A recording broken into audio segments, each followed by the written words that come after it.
पुण्यात काल परवाचा एक प्रकार सगळ्यांना धक्का देऊन गेला. एका सलूनमध्ये लव्ह जिहादच्या नावाने एका महिलेने तोडफोड केली.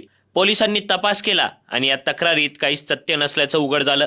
आता खरा धक्कादायक भाग ऐका. ही तोडफोड करणारी महिला कोण होती?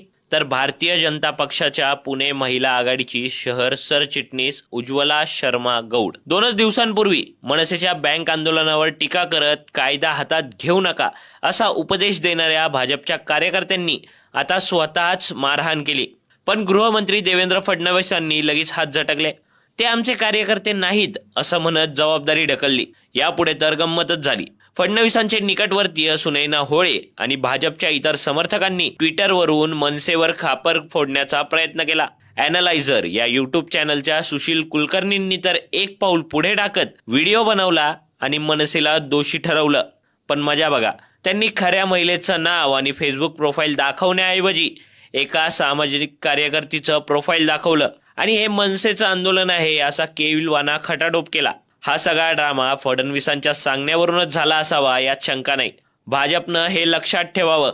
जेव्हा महाराष्ट्र सैनिक आंदोलन करतो तेव्हा तो मनसेचा गमछा अभिमानाने मिरवतो आणि जबाबदारी मनसे घेते. निवडणुकीच्या वेळी घरोघरी फिरणाऱ्या कार्यकर्त्यांच्या चुकीचं खापर दुसऱ्यांवर फोडणं ही मनसेची संस्कृती नाही. आणि हो, भाजपच्या ज्या महिलेला मनसेची म्हणताय ती दीनानाथ मंगेशकर रुग्णालयाच्या आंदोलनात भाजप सोबत होती. हे सिद्ध करतं की तिचे खरे संबंध कोणाशी आहेत. आता पितळ उघडं पडलंय तरी भाजपच्या पिलावळींना कळत नाही का?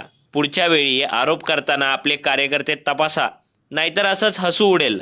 मराठी माणूस हे सगळं बघतोय, लक्षात ठेवा.